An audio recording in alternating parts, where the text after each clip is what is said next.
রাব্বুল আলামিন নরম করে দিবে। ইয়েতিমদের বুকে জড়ায় নেবেন, মাথায় হাত দিবেন। মিসকিন মানে থালা বাটি নিয়ে যে ভিক্ষা করে এই শুধু মিসকিন না, যার ঘরে 3 বেলার খানা নাই সেও কি মিসকিন। হতে পারে আপনার প্রতিবেশী ভিক্ষুক না, গরিব, কিন্তু তার ঘরে খানা নাই, আপনি টের পেয়েছেন, নীরবে তার ঘরে খাবার পৌঁছে দেন, যা পারেন, আল্লাহ খুশি হয়ে যাবেন। জিহাদের পথে খরচ করার সওয়াব পাবেন। ক্ষুধার্ত মানুষকে খাওয়ালে আল্লাহ সবচেয়ে খুশি হন। আমি একটা হাদিস শোনাবো তিরমিজি শরীফ থেকে, বলবো? ঘুমাচ্ছেন? কে কে ঘুমান? হাত উঠান। বুঝলাম তোমাদের ঘোড়া রোগ না, মরা রোগও আছে।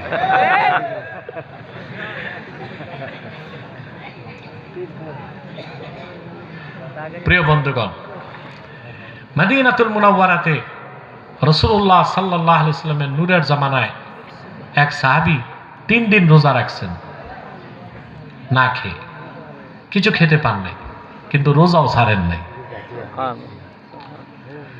চতুর্থ দিন আল্লাহর হাবিবের এক সাহাবীর কাছে এসে বললেন, ভাই 3 দিন যাবত রোজা রাখছি, মা যুক্তু জাওয়াকান ইল্লাল মা, পানি ছাড়া জিহ্বায় কিছু দিতে পারি নাই। যদি আপনি বলেন রাতের বেলা আপনার বাড়িতে এশার নামাজের পর আমি মেহমান হতে চাই। সাহাবী বললেন, ঠিক আছে ভাই, আপনি আসেন। দৌড়ে বাড়ি আসছেন, স্ত্রীকে জিজ্ঞেস করলেন ঘরে কি আছে। বলে খাবার আছে একজনের, আমরা আছি 3 জন। সাহাবী বললেন, আজকে আমরা কেউ খাবো না, সবটাই আল্লাহর হাবিবের ক্ষুধার্ত সাহাবীকে খাওয়াই দেব। স্ত্রী বললেন, আমরা না হয় না খেয়ে থাকবো, শিশু বাচ্চাটা না খেয়ে কেমন করে থাকবে?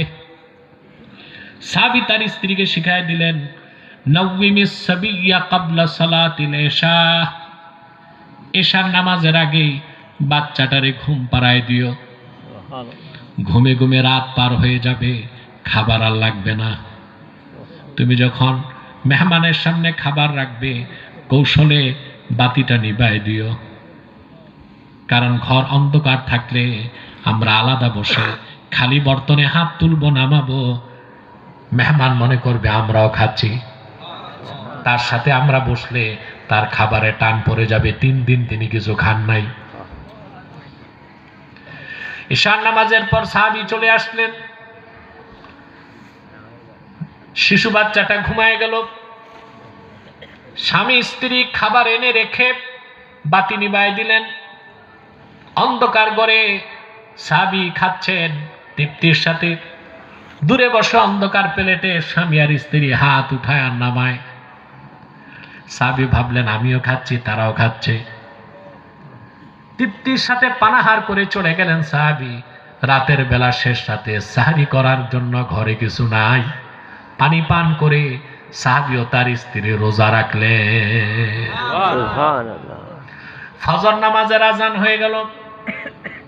সাহাবী দৌড়িয়ে গেলেন ওযু করে মসজিদ নববীতে নামাজ পড়তে। আল্লাহর হাবিব সাল্লাল্লাহু আলাইহি সাল্লামের পিছনে ফজর নামাজ পড়লেন।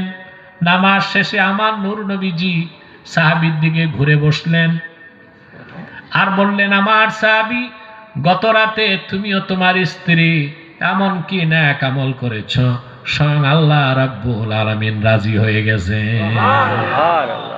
সাহাবী বললেন, ইয়া রাসূলুল্লাহ, ইয়া হাবিবাল্লাহ, আপনার কদমে আমার বাপ মা কোরবান হোক, এমন তো কিছুই করি নাই। আপনার একজন সাহাবী 3 দিন না খেয়েছিল, ঘরের সব খাবার তারে খাওয়াই দিছি, এর বেশি কিছু করি নাই। আল্লাহর হাবিব বললেন, তোমাদের ফজিলতের ব্যাপারে কোরআনের আয়াত নাজিল হয়ে গেছে।